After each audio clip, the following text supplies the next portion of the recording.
Hello and welcome to the Federal. In the previous segment, we were in conversation with three Indian startups to discuss about the key developments that have happened in the past month. Today, we'll be discussing with them about the funding aspects and the operational challenges that had come up in the recent years. How difficult it is to raise funds. Raising fund in India for especially space tech is still a big challenge. So it's recently for last 3-4 years it's convenient to raise seed fund about half a million or so.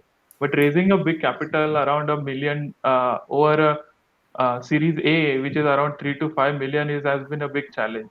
So for a simple reason, so capital raising or the investment goes hand in hand with the maturity of uh, the industry that the country is having.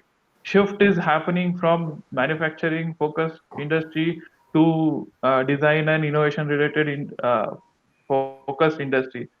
Same shift is with the time we will see in the venture capitalist capital and the investment from corporates as well as the fund. So it's been tough till now.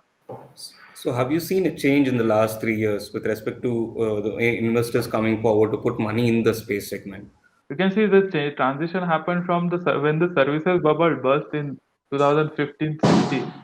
The bubble that the people turn into the hardware and the longevity businesses, and space being at the one of the most longevity business. So people have gaining the interest because if you start, the company starts going on in a space industry, it will not shut down so easily as the service industry. So mindset of the investors has been changing, and that has been reflected into a lot of early stage investment in the space startup in last 3-4 years. Yeah, so that significant change is what we can absolutely see in uh, today's fundraising scenario. So, what do investors look for when you go for fundraising? I think investors, especially in India, look at any startup from their usual lens of three things. One is the market risk, second is technology risk, and third would be the regulatory risk. And once they start looking at space industry from this lens, it becomes really difficult to convince them that this is something that you should invest in, since this is all a high risk, high reward game. So, starting with regulatory risk, and I'm sure we'll talk a little more about that later, but there is uncertainty, there has been uncertainty in space law and space policy over the last few years in India. Looking at market risk, it's a market that has longer sales cycles. And if you look at the customers, if you look at the kind of market segments you can reach out to, they are heavily interdependent.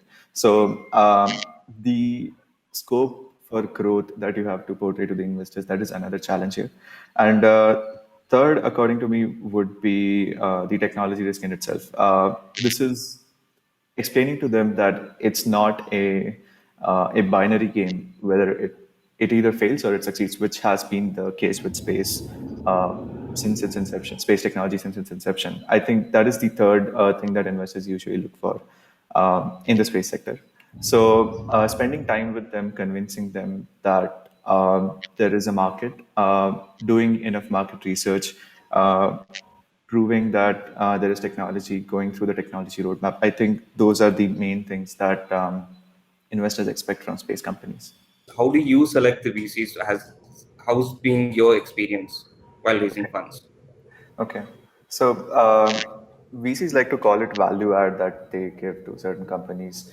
However, looking at different VCs, while they evaluate us, we also evaluate them and see the potential they can add as board member or even just as supporting cast for what we do.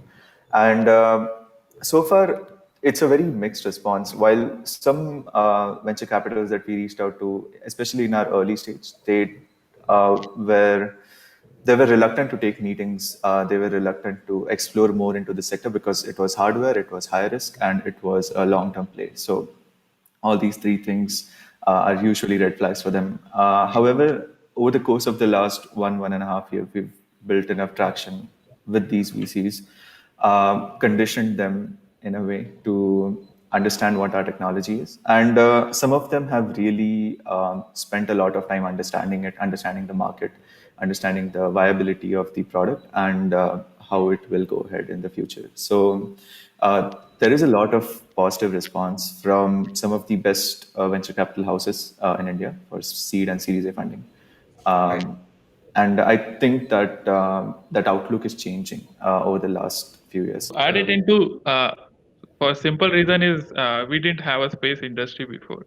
So to say that investors have a value add apart from their business regular instincts will be little difficult to say because they, as we are going here, as Kshitij mentioned, as we are growing, they are also growing.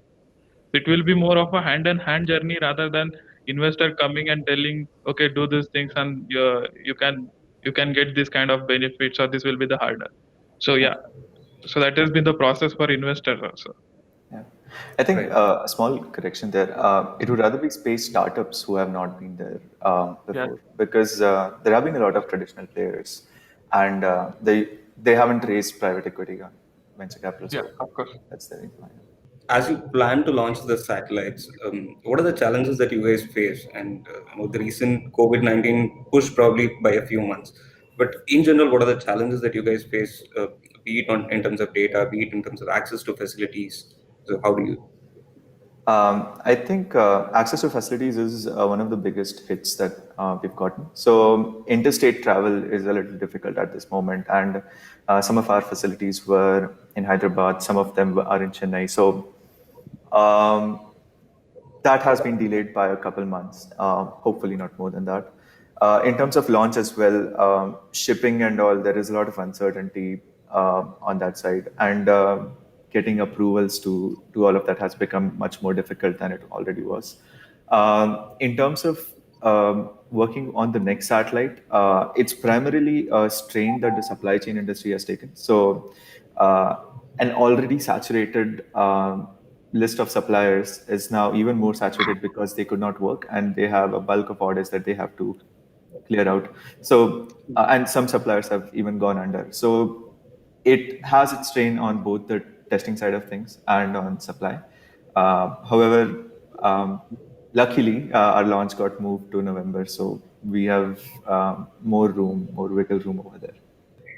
Tushar, if you can take the resources in terms of the people as well as the equipments, is it easily available in the industry? Now you get people who out of a college who knows what goes on into building a satellite or building a space system, and you can train them with the skills. So that has been a good push, and ISRO has played a big role in pushing the Universe satellite up. And our satellite, which is IIT Bombay satellite, was one of the pioneer in that process. So we take a pride in saying that our efforts has led to that change. So that has generated you can say a talent pool at a university level, which can go and help startups and industries, not just in India but outside India also, in developing a great technology. I'd just like to add something to that. Sure. Yeah. So there is an insane amount of talent in India. It's just that the kind of channeling that needs to be done, like Tushar mentioned, the training that people need, that sort of thing is a little difficult. However, I think coming to the COVID scenario, I don't know if it's a good thing or a bad thing, but the quality of inbound hires has increased greatly over the last 2-3 months. So there's a lot of people and we were hiring for close to 12 positions a month ago. Now it's like down to 4. There are people from outside of India who want to move back to India because of this whole COVID scenario. There are people in India who unfortunately have lost their jobs. So I think the abundance of talent is definitely there in India, and that is one more reason why it's very viable to do a space startup in India. You were talking about the numbers coming down from 12 to 4. Is it because of the COVID times or Oh no, we hired 8 people. Oh, okay.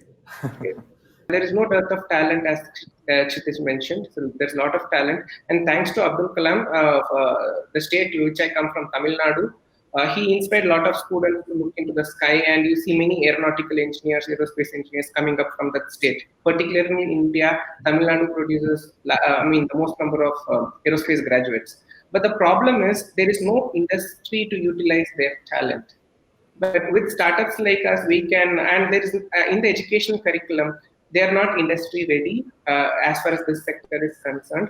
So startups like us, what we can do is we can give them internships where they are trained, and if they are promising, we can hire them.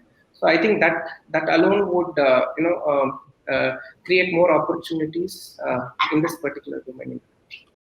So we've been talking about Make in India initiative, ever since the Modi government came into picture. Whereas nothing much on ground has materialized in terms of how it translates to as benefits to companies. It's still many of the components are manufactured outside India. So how do you see this, and then what keeps the hopes alive with respect to Make in India and how it's going to add value to you? If we can add a design and make in India, I think it will make a perfect combination. For a simple reason, for a long time, HL was making the MiG and Sukhoi, sort of manufacturing it. But as soon as the MiG and Sukhoi stopped, HL was for a long time had no business. So if we can design and make in India, I think we can achieve the exact goal what the Make in India had. And I think the startups and the new technology initiatives, I think, are absolutely on the line for the same.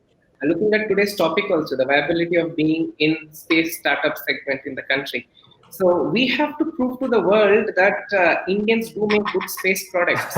And so that's why it's very critical for companies like us, Pixel, Manasku, Bellatrix, there's Agnikul, there's Skyroot, for us all to prove. So the next 1 year is very critical. And that's where Make in India comes. So startups are also designed in India at the same time Make in India.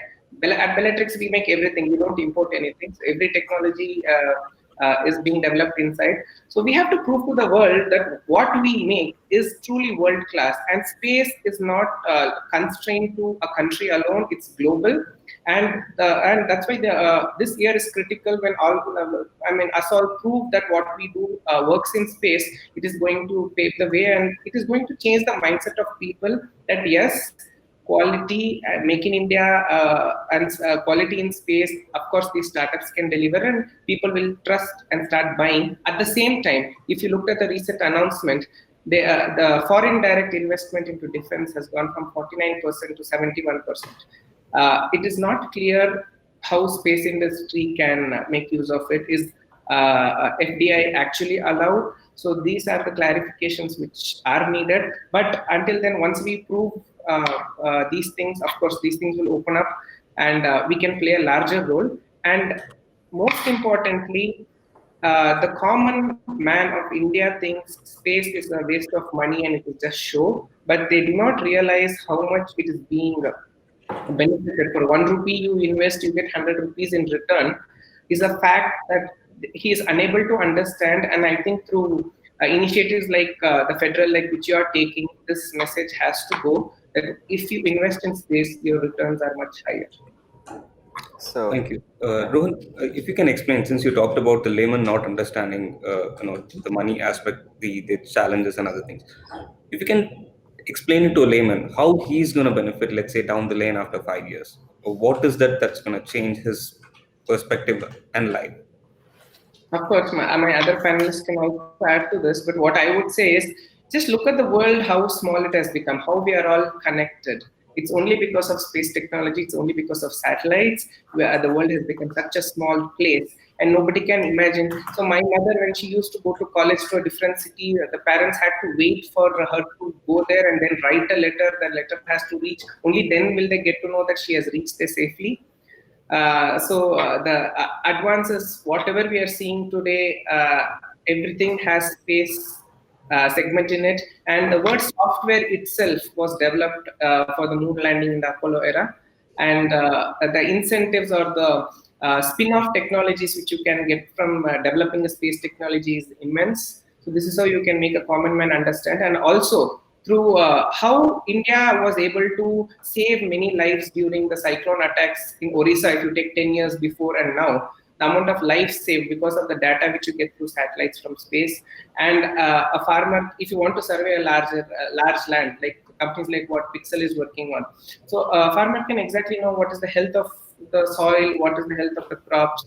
So these are just few examples. Telemedicine. So these are just few examples which I would say. And now nobody uses cable at home. No cable TV. It's all DTH thanks to space. So just few examples to make a layman understand. But the point to be stressed is spin-offs are higher. If you invest 150, it's not 10x. You're going to get 100x. Thank you. Just, I'd like to add something to both the questions actually. Sure. So, coming to Make in India, I think the government is also learning. So this kind of participation from the private industry has not been there in India for the last many decades of our space history, our rich spacefaring history, and we have, while it is wrong to compare India to the West or even to the Russians, we have a really good handbook of what to do and what not to do in engaging with the private sector. There are a lot of great policies like the SBIR grants that companies in the US get. And if you look at every successful space company in the US or in Europe as well, from Airbus to Lockheed to SpaceX to someone as small as, let's say, Masten Space Systems, they have been in one way or the other supported through defense grants or NASA being their customer. So definitely to support space industry, government has to be a participant, and it becomes a win-win thing for both of them on an event of success. Looking at explaining what happens in the like what the benefits of space technology are in layman's terms, the Apollo example is definitely one. A majority of progress that has happened in both software and the semiconductor industry can be attributed to the space missions. There has been, if you look at Earth observation, I can give a personal example. My father has a field in Buldhana district in Maharashtra, which is almost on the border of Marathwada, one of the most drought-prone regions in India. And year after year, crop has failed. You don't know what's going to happen. But over the last few years, you know when it's going to rain. You have meteorology, which is something that is of benefit to all farmers. Like they can just check on a tap of a phone, which came through space technology, about what's going to happen, what's not going to happen through internet that is being provided by communication satellites. And I mean, it's a lot of things that space technology, investment in space technology in the past has given us in the future today at very cheap prices. And even if you look at the future, let's say looking at technology for terraforming 50 years from now, 100 years from now, or looking at technology for growing food in space, developing processes in zero gravity. They have the potential to change things here. They have the potential to affect the biomedical industry. They have the potential to make better treatments for life-threatening diseases. They have the potential to provide food to people in deserts of Africa and those in the South American desert. So there's a lot of potential technologies that can come through investment in space. And this is like a catalyst. The Cold War was a catalyst for a lot of technology. This investment in space technology is a catalyst for a lot of progress that can happen downstream. All three of you have briefed in detail as to what you expect from the government, what are the challenges, and what are the opportunities as well. I think we can end the session with a note from each of you. What is the outlook for the next 5 years? Where do you see your startup in the startup space, in the space segment? Tushar? Well, one thing and only one thing that we care about is actually changing or helping the people to live the better life. And that's the only target and only reason why we do what we do. Kshitij? Sure. 5 years from now is a very uncertain thing to talk about, but we want to have our constellation up there. And like Tushar mentioned, also affect the lives of people on ground, provide data for applications in agriculture, for applications in the energy sector, making things more efficient here. We also want to look at deep space missions, simply because we love space technology. And we want to work with players like ISRO, as well as people outside of India, to build space technology, to work at the cutting edge of space technology. Thank you. Rohan. 5 years from now, where we would like to see Bellatrix is, making space accessible to everyone, or bringing down the cost of accessing space is the only mantra. Of course, with hand-holding from ISRO and DRDO. If you make space more cheaper and accessible, you're actually going to usher in a new era. So we are playing our part with it. And of course, one good thing you see in India is we all collaborate. Say, for example, Pixel, Manuscript, we can all collaborate together for a common goal of making space accessible to everyone. And to end on a fun note, whenever you see an MTR instant food packet in a shop, remember that instant food that was developed by CFTRI for actually Indian astronauts to have in space. Right. That's a good note to end. Thank you very much. Thank you, guys, all of you. It's been a wonderful discussion. Thank you. Thank you. Yeah. Thank Thanks, you, everyone. Prabhu.